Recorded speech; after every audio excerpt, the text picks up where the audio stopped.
Ya estamos aquí con la presencia del economista Lorenzo Sigaut Gravina para analizar las principales noticias económicas de estos últimos días. ¿Qué tal, Lorenzo? ¿Cómo andás? ¿Qué tal? Gracias por estar aquí. Un placer. Bueno, hablábamos, ¿no?, en el primer bloque que el Ministerio de Hacienda anunció hoy la reducción en las compras de divisas que realiza el Banco Central a cuenta del organismo.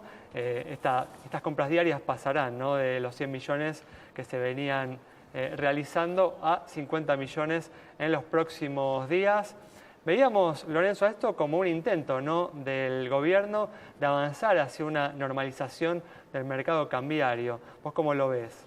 Sí, creo que el gobierno, incluso después de una caída del tipo de cambio de casi 5% durante julio, creo que logró consolidar la calma cambiaria y ahora hay que retirar las razones principales por las cuales se logró esa calma, que fue a fuerza de tasas de interés y a fuerza de ventas de divisas, en este caso provenientes del fondo, a razón de 150 millones de dólares en los peores días de estrés cambiario y después ya en 100 millones. Por si teníamos al enfermo en terapia intensiva y ahora se quiere intentar ver si puede cambiarse la cama del hospital, ¿no? Algo así podríamos verlo. Sí, de a poquito ir sacándole el respirador, siguiendo con tu analogía. Y creo que esto es importante porque si bien se va consiguiendo la calma cambiaria, Dios quiere, esto está empezando allá a generar también calma financiera, ahora lo que necesitamos es un poco de calmantes, pero para la economía real, que en el segundo semestre del año viene con todas noticias mucho más graves, porque en general el pico de estrés cambiario, después se normalizan las variables financieras, después recién la actividad, se desacelera la inflación y para el final el mercado laboral.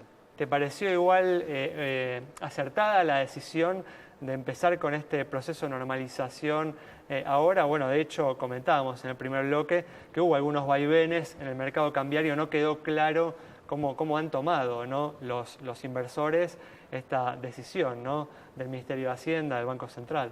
Creo que también es como decir, bueno, que el dólar no baje más de esto, creo que es una señal razonable, porque para tener una crisis cambiaria primero tiene que tener atraso cambiario. Entonces el gobierno ya creo que eso no quiere ir por ese camino. Y después, como te decía, incluso también con las tasas de interés, que es el otro artífice de esta calma cambiaria, las tiene que empezar a retirar, porque si no el daño sobre la economía real se va a profundizar, vamos a tener más desempleo y terminar el año en una situación compleja. ¿Crees que se tiene que avanzar aún más, se tiene que profundizar este proceso de normalización con, como decíamos en el primer bloque, de hecho, con la reducción de las tasas de interés en las próximas semanas? Con calma, pero sin pausa. Tiene que avanzar, insisto, porque está el otro problema, que es la economía real, que digo es el próximo desafío que tiene el gobierno, y ir tentando a ver si hay o no estabilidad en el mercado cambiario con tasas más bajas y sin tanta venta de divisas por parte de... Además reconozcamos, ¿no?, con un dólar de 28 pesos hoy, la verdad que es una locura mantener durante un tiempo prolongado semejantes niveles de tasas, ¿no? Lo que pasa es que la calma de julio se logró gracias a esas tasas. Sí. Entonces es como que, bueno, primero lograr la calma cambiaria como sea, un poco ya fue el corolario de lo que vimos, sobre todo desde que asumió este nuevo presidente del Banco Central, y ahora sí tratar de recoger y, digamos, apagado el incendio cambiario, empezar a atender a los heridos, y justamente la tasa de interés en estos niveles sirve solo para apagar el incendio cambiario y ahora hay que reducirla lo más rápido posible, pero insisto, sin prisa, pero sin pausa. Dale, okay. Muchas veces en nuestra historia nos hemos endeudado para tratar de parar una corrida cambiaria que terminó siendo incontenible y después tenemos un dólar más alto y encima que repagar la deuda. ¿Te parece que estuvo bien el gobierno en usar estas divisas del Fondo Monetario, o sea, endeudamiento, para mantener el tipo de cambio en 28 o había que dejarlo soltar un poco más antes de vender los dólares? Bueno, de hecho, creo que había que lograr cierta calma cambiaria. Lo mismo con las tasas de interés. Me hubiese gustado que se logre de otra manera, pero en las únicas dos herramientas que existían eran la plata que venía del fondo y las tasas de interés. Perdón, se fueron 3.000 millones, ¿no?, de lo que ya nos dio el fondo. La otra alternativa era dejar que el tipo de cambio se escape y vender menos dólares, que quizás la calma cambiaria se conseguía igual, pero un tipo de cambio más alto. Puede ser, el problema es que ya esto a los niveles que estuvieron rozando 30 pesos por dólar, el tipo de cambio ya había generado mucha alarma, mucha aceleración de la inflación y mucha recesión. El gobierno optó por calmar en ese nivel. Es muy difícil saber cuando hay una corrida cambiaria como la que hubo, cuál es el nivel que va a calmar a los mercados.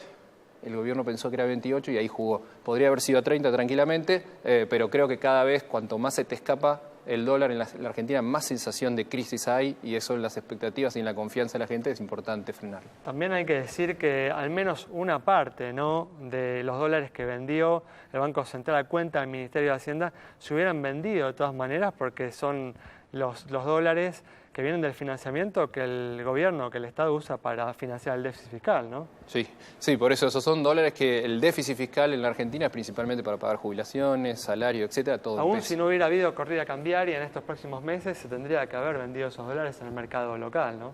Sí, la otra alternativa es que vaya directamente al Banco Central y se evite que vaya al mercado cambiario para no tirar para abajo el tipo de cambio, pero creo que claramente el problema no era frenar la corrida, así que ambas dos razones se conjugaron para que sea de esta manera, lo cual tiene cierta lógica.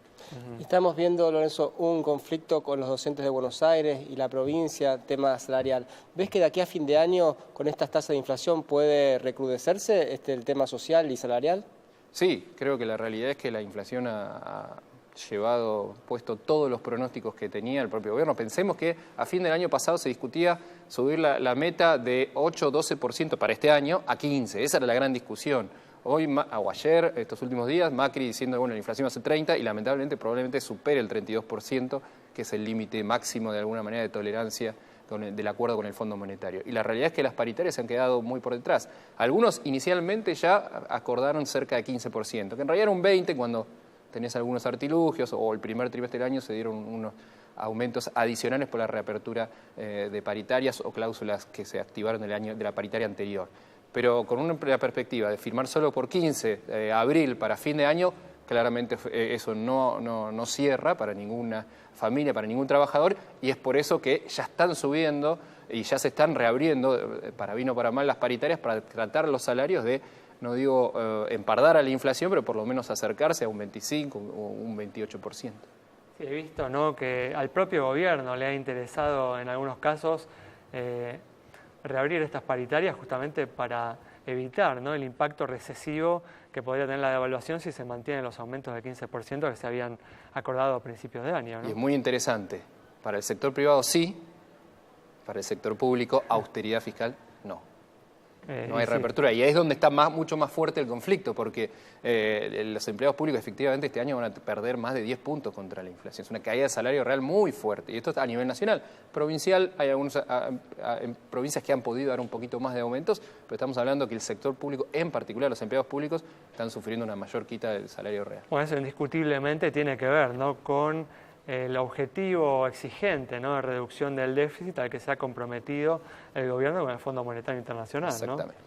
¿No? Del 2,7% del PIB para este año, el 1,3% para el año que viene. ¿Cómo lo ves a eso? ¿Lo ves así? ¿Ves que se puede cumplir este objetivo? Veo tanto la meta de inflación como la meta fiscal complejas. Ya la meta de inflación de este año probablemente supere el 32%, rompiendo de alguna manera lo que estaba acordado con el Fondo Monetario, y para el año que viene tanto el déficit fiscal como la reducción muy fuerte de la inflación debería ser 17% el año que viene, no las veo demasiado plausible. Creo igualmente que el Fondo va a tolerar de distinta manera. Una va a ser si incumplís la meta de inflación y otra la del déficit fiscal. El gobierno me parece que a la larga va a tener que priorizar la del déficit fiscal el año que viene, y vamos a tener un año electoral de elecciones presidenciales con un sector público claramente contractivo, lo cual es casi una novedad en Argentina. Sí, desde ya lo hemos comentado. ¿La inflación de este año cómo estaría cerrando, me dijiste? Levemente por arriba del 32%, que es el límite máximo que permite el acuerdo con el fondo, porque la meta para este fin de año es 27%, 29% implica que tenés que ir a hablar con el staff del fondo, y si superás 32% es un debido que obliga a ir a hablar con el directorio del FMI. Muy bien, bueno, Lorenzo, muchas gracias por placer haber estado con nosotros. Nos vamos entonces con el análisis de Lorenzo Sigauti Rabina sobre la situación del mercado cambiario, los anuncios que ha hecho hoy el Ministerio de Hacienda, buscando la normalización del mismo y las perspectivas de la economía para los próximos meses. Nos reencontramos el próximo viernes a las 20 horas aquí en Metro.